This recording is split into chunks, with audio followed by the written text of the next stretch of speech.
Jeremiah for PetSmart is where you can find his pet products. Live coverage continuing here.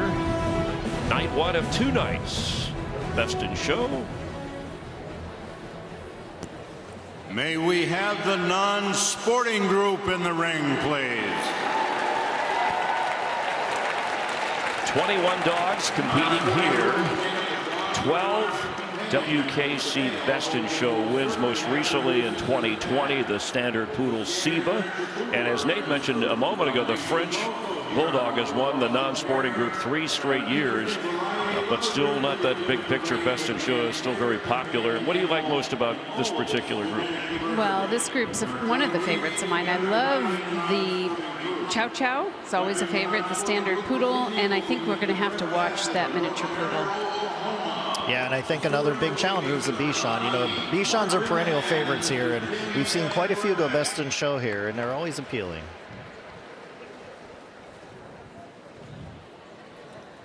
Mr. Fred C. Bassett from Broken Arrow, Oklahoma.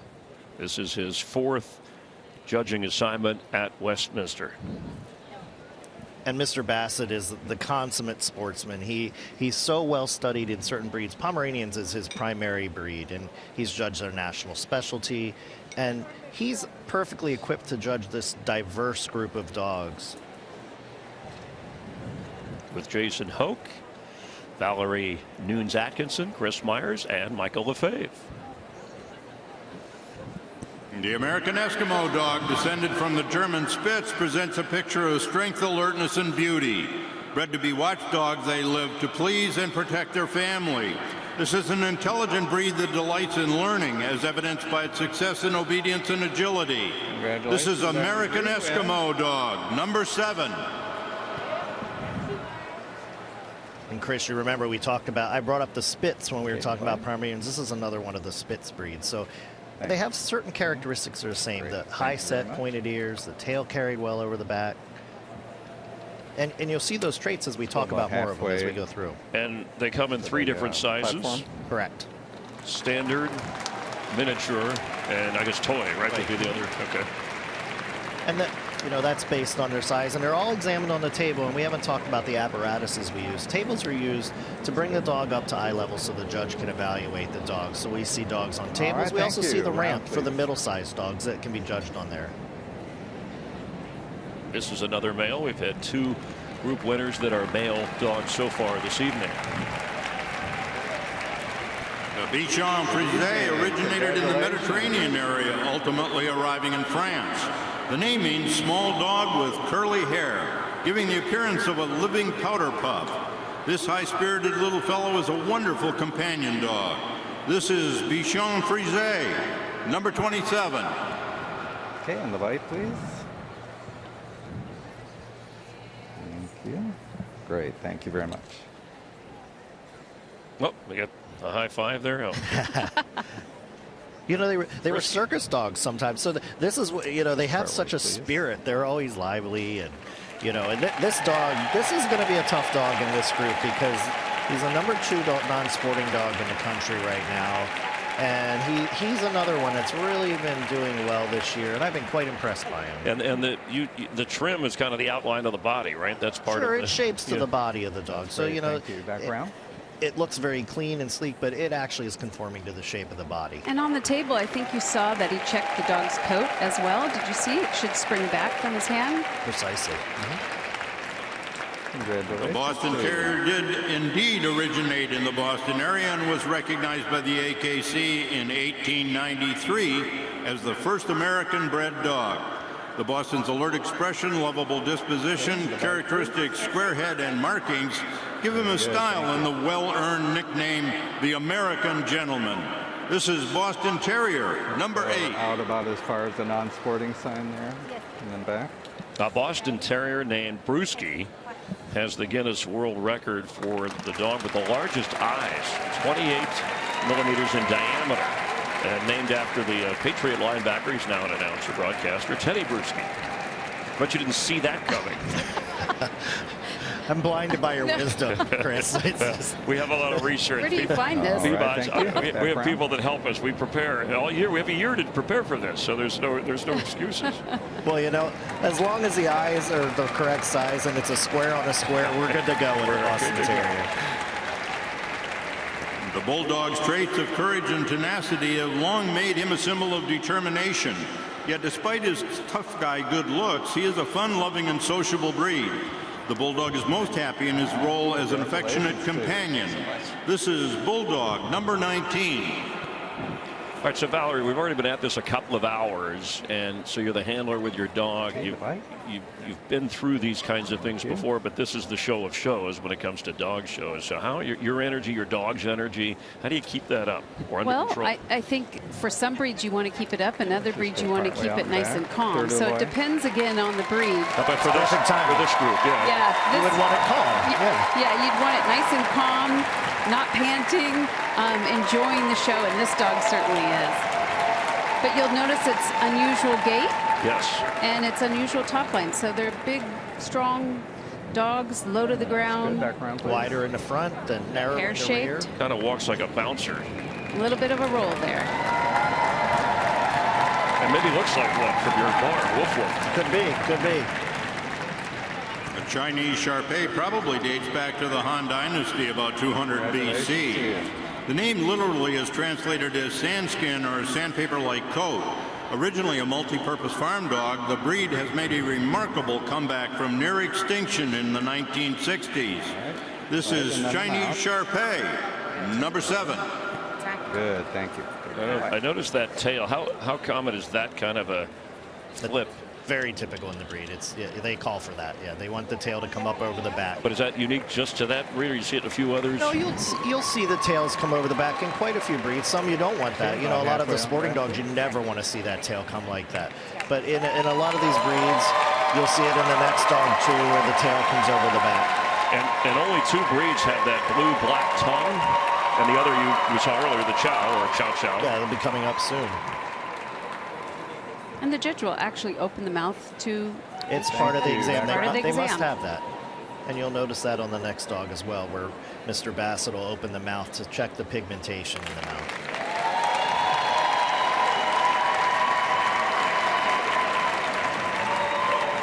The Chow, one of the oldest recognizable dogs, was discovered in China more than 2,000 years ago. Originally used for hunting, herding, and protection, today he is primarily a companion dog. Chow has a blue-black tongue and a stilted gait, and either has a smooth or a rough double coat.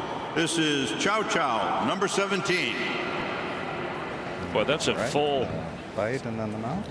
Kind of a full look there. Good. Yeah, so he's going to check the bite, and then I'll just have the mouth open gently, and they'll check that tongue to make sure it's correctly pigmented. And Jason, I don't know that we talked about the ramp yet.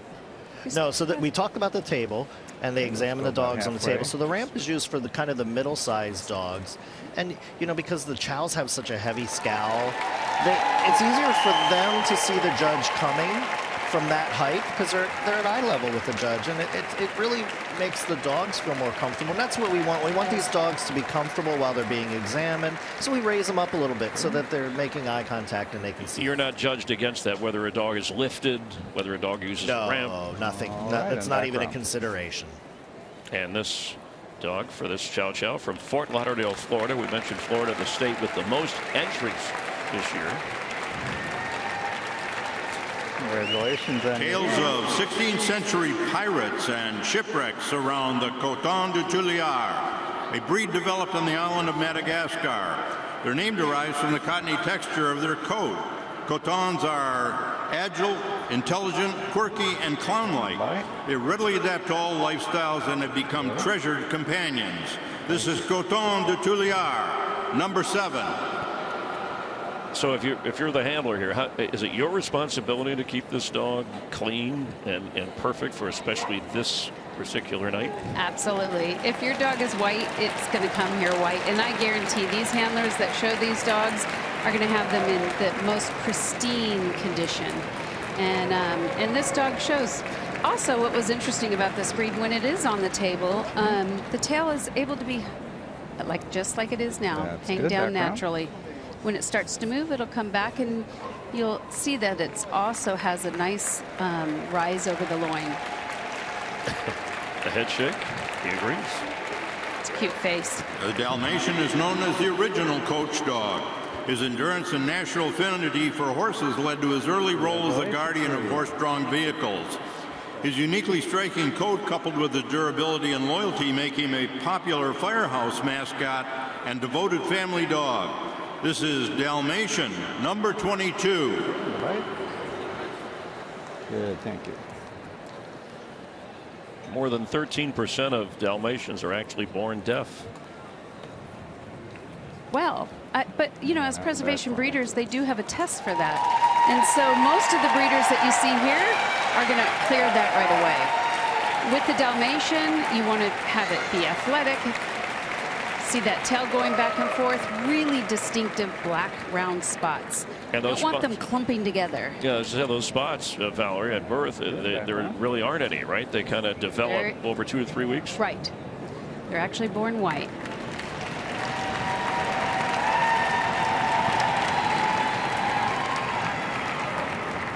The Finnish Spitz is the national dog of Finland. Congratulations. With its on your- glorious red gold coat, bold carriage, and brisk movement, the Finnish Spitz presents a fox-like picture. While cautious with strangers, this medium-sized, highly intelligent breed is well suited for families with children. This is Finnish Spitz, number 7. See the bite? That's good, thank you. They're known for like having a fast bark. I guess any dog, when they get on a roll, it's About halfway fast, out but back. it's almost like they're hardly taking a breath. Sure, and you know, when we talk maybe about the coon hounds, we can relate to, this was used while they were hunting to show that they were on prey, and whether they, you know, while they were working, that's how the hunter knew what was happening, whether they saw something, whether they were on trail, whatever they were used for, Thank you, the ma'am. sound. That was a Background. beautiful stop, by the way, on that finish. Yeah, I'm glad you point those things out when you see them, because people at home are watching wondering, well, they roam around, and they really stand out. I'm sure a judge is thinking what you are. Sharing a common ancestor with the modern Bulldog, the smaller French Bulldog originated in the 1800s as a companion for English lace makers. Exported to France, they soon became very popular in Paris. These funny little clowns are a popular companion breed throughout the world. This is French Bulldog, number 19. And we've been talking about the French Bulldog, so it's 2 straight years as the most popular About breed. halfway. It's been kind of a quick rise for the Frenchies, because they were back in 2012, they were 14th on the list, but now they're ahead of the Labrador Retriever and Golden Retriever, whom we'll see tomorrow night here. Valerie, you show a lot of these, don't you? I do. It's a fabulous breed. I can see why they've kind of topped the charts now, but oh, that's a beautiful stack too. Look at this free stack. Good background. Showing its beautiful bat ears, nice rounded ears, and its outline. On the side though, here we're going to see the outline. Has a very distinctive outline with the rise over the loin. A member of the Spitz family, the Keeshond's luxurious standoff coat and unique expressive markings are a key to his characteristics. They are known for their keen intelligence and outgoing friendly nature. The Keeshond is a consistent top performer in agility and obedience trials. This is Keeshond, number 11. Okay, bite please.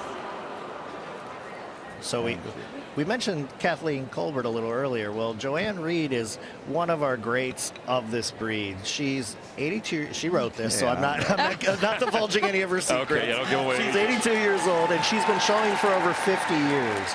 And what a tribute that someone, a preservation breeder, sticks with a breed, continues showing, and then still enjoys the success all these years later. I mean, it's incredible. And look at her dog standing there posing. Right, And you, it's keeping her young. Absolutely. This is what the sport does. You know, people, this gives us energy. We exercise with our dogs. It's really an incredible sport. The Lhasa apso is an ancient Tibetan breed, long serving as a watchdog inside homes and monasteries. Congratulations. British colonists summering in the Himalayas imported the breed to England. Considered sacred in his native Tibet, he is treasured today as a clever, enchanting companion. This is Lhasa apso, number 17. All right, so Valerie, you mentioned a moment ago the stack. For those that aren't as familiar, that's just kind of the stance, the pose for the dog, and the judge is looking for what? It is. It allows the judge to be able to take a look at the dog and how it comes back and stands on its own. When it's on the table, it's hand stacked and it's put together. The judge is doing his examination. But on the move, and it comes back in free stacks, it's really so the judge can see the expression. It's a true test, don't you think? Because those legs, they're going to go wherever they go, and you can't really hide at that point. Very good. Thank you. Back around. All right, so that got a very good. So the dog knows it's been trained to do that, especially in these types of shows. It has. Coming up, more from the non-sporting group. 12 down, 9 to go. We're live from Arthur Ashe in Queens, New York. The Westminster Kennel Club Dog Show continues in a moment.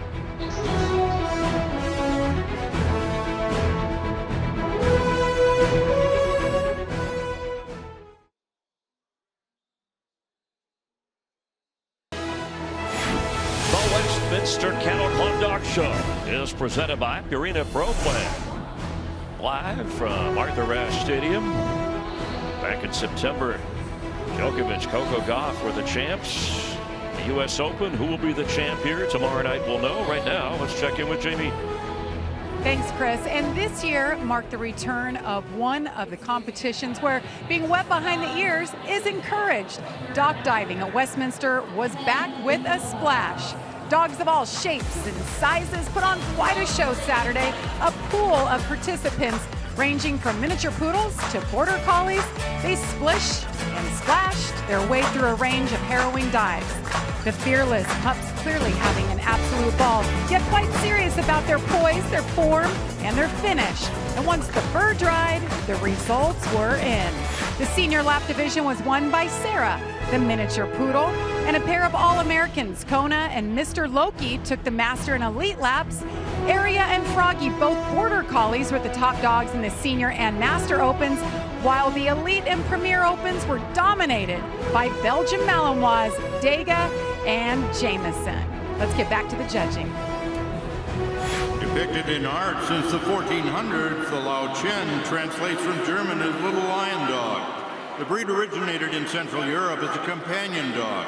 This versatile small dog has changed little in over 600 years. It is identified by the distinctive lion trim, a gaily carried tail, and a mischievous personality. This is Lowchen, number 12. All right, grabbing a treat, late night snack. Do you have an advantage? I guess since there's 21 dogs in this particular group, some have had 30 plus. Your chances obviously are better with less numbers. Yeah, but it's narrowed down even sooner, so it makes it pretty difficult. So yeah, less margin for error. Yeah, absolutely. You don't have room for error in this group. A lot of personality in the Lowchen. And that unique trim that's so intrinsic of the breed, and they must be trimmed this way.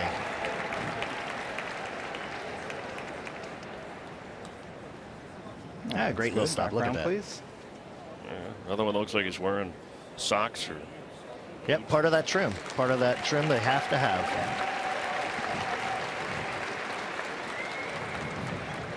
The Norwegian lundehund, or puffin dog, spent centuries on the rocky cliffs and high fields of Arctic Norway hunting and retrieving puffin birds, once an important meat and feather crop for local farmers. Uniquely equipped with their task, the little spitz-type dog has at least 6 toes on each foot for stability and a flexible skeletal structure that enables the dog to squirm out of tight spots or spread eagle to prevent slips and falls. Lundehunds are protective double coat, reddish brown, often with white collar and feet, and a white tip on the tail. This is Norwegian Lundehund, number 7. So for those at home, you're looking at this dog walking right now, and it looks completely different than any breed you've ever seen. That is how they're supposed to walk. They have to be so flexible that they're climbing these cliffs, and these legs have to be able to span and open up to climb the different rock elevations, and then they have to have the toes to grip the rock.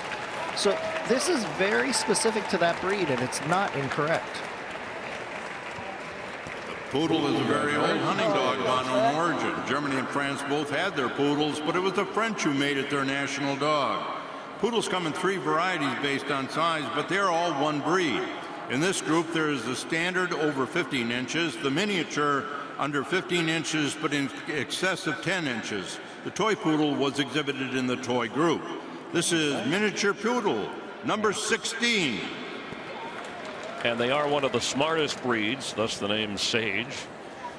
Yeah, and Valerie, I think you'll know about this. We as young children apprenticed under people. When Kazuo Osaka came to this country from Japan and apprenticed under one of the most famous people, Annie Rogers Clark.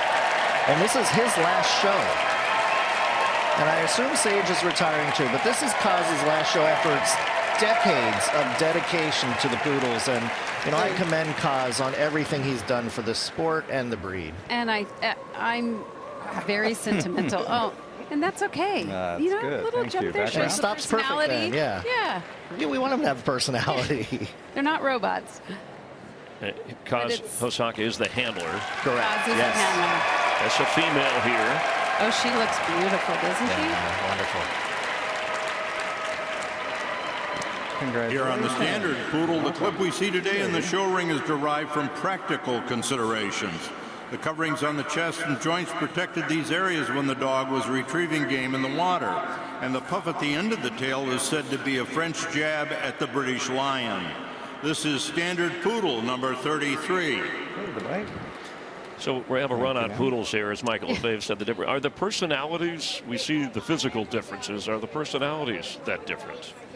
I think they're very similar. This is the standard poodle. Obviously, it's the largest, and they're very sporting-like. Remember, they still take them out in competition in the field and do a lot of retrieving trials with them and hunt trials with them. But the personality is intelligent. They make wonderful pets. Great swimmer. Great swimmers. That they love water. They're water dogs. Yeah, absolutely. I thought, Jason, you'd know the personality differences if you talked to them all over time. Well, we try to evaluate that and get deep into their psyche. So.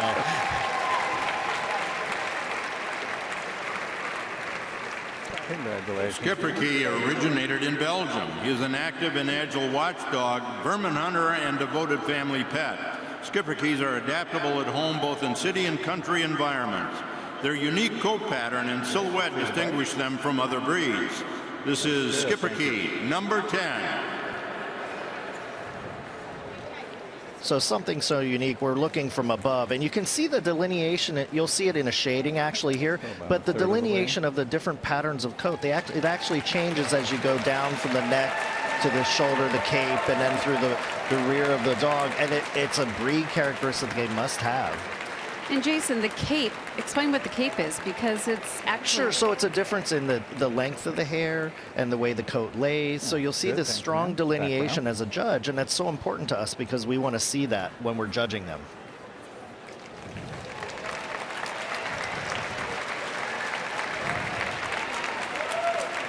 The Shiba Inu is one of the ancient Japanese hunting breeds. They are smart, foxy little dogs with an independent nature. Shibas can be strong-willed, but with socialization and training, they make wonderful, loyal companions and can participate in many dog sports. This is Shiba Inu, number 9.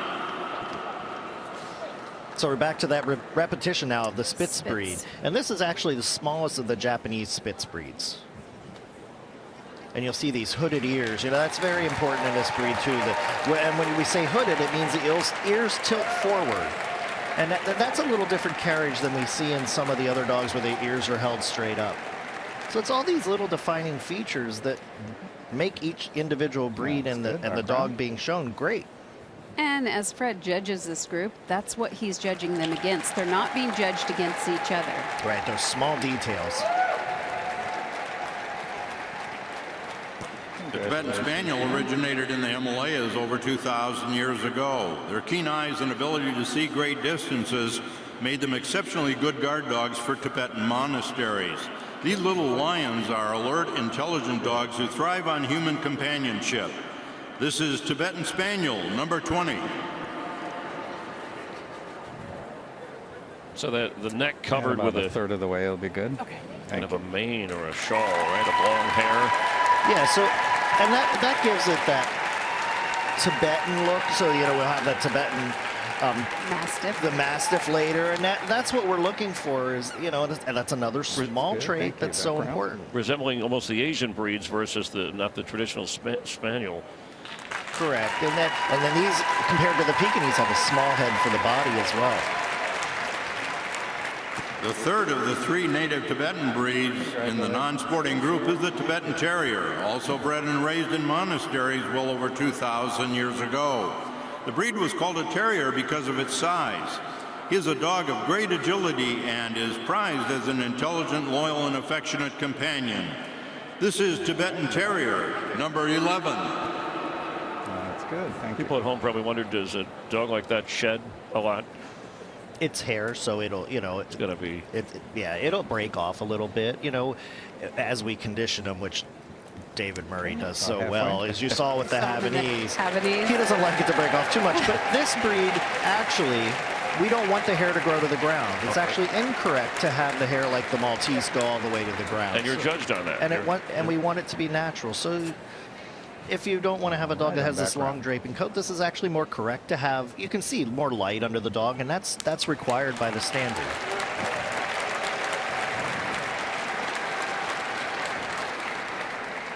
The Xoloitzcuintli, or Xolo as it is commonly called, is the national dog of Mexico. These dogs descended from hairless dogs prized by the Aztecs and revered as guardians of the dead. Their keen intelligence, trainability, and natural cleanliness make them a unique and valued pets today. This is Xoloitzcuintli, number 7. About halfway through. When he said pet, they're calm, tranquil, attentive, but sometimes they can be aloof. Yeah, they have a temperament where they're watchful, but they're not afraid ever. But they're just a watchful dog. They're a pensive dog. They think and I love the hairless breeds. I love the Chinese crested. I love the Xolos. They're just so impressive, and I think we'll see that right now. Oh, what a nice stop. I knew that was going to happen. I could tell. What a nice stop. And even though they are hairless, they are allowed to have a little bit of hair on the tail and the head, just like you Sure, and a little bit on the feet. A little bit on the feet. 21 in the non-sporting group. Fred Bassett has watched them closely and will make his choice eventually.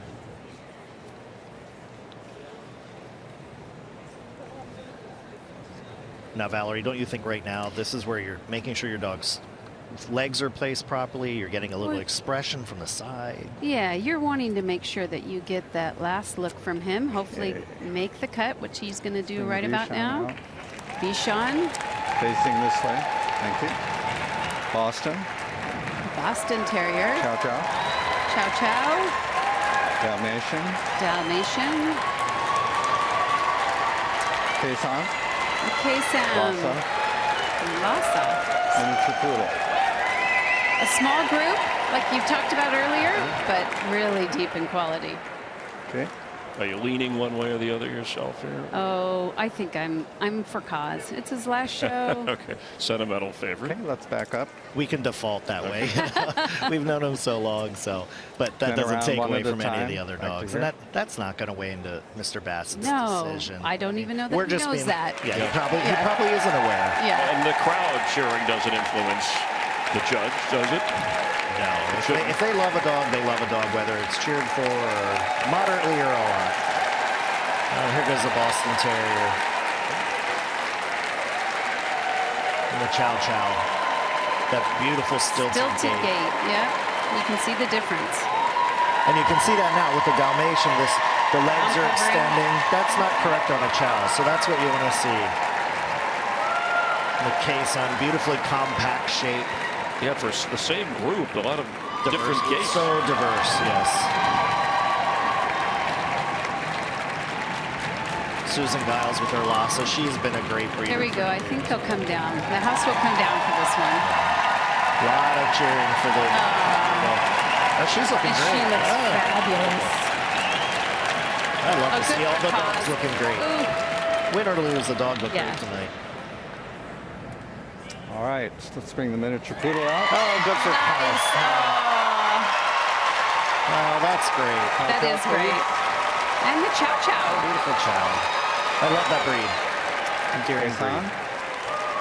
Keeshond and the Bichon. and the Bichon. See if he's going to do it that All way. right. Tonight, first place goes to the miniature poodle. Second to the Chow, third to the Keeshond, and fourth to the Bichon. Thank you. Oh, I'm happy for him. Our first female winner Okay. the evening. So we've had an Afghan win from the hound group, a Shih Tzu from the toy group, and a miniature poodle here in the non-sporting group, with the herding group still ahead before we head into the three groups tomorrow night in Best in Show. Let's check it again with Jamie. Getting all the congratulations. Kaz, what a night. The energy when you ran out here with Sage. Tell me about how this dog showed just now. She did great. I mean, she more than I'm asking for it. So How important do you feel like that energy, the way that this dog presented was tonight? playing here is not easy, but dog gave it more than 100%. We did a great job. So I'm so proud of her. Congratulations. We'll see you tomorrow night. Sage is going to Best in Show, Jenny. Jamie, thanks. What a moment for Sage. The herding group, our final and fourth group of the night, is getting ready to take the floor. Do not go anywhere. We're going to be back with much more from New York City in a moment. The Westminster Kennel Club Dog Show is presented by Purina Pro Plan.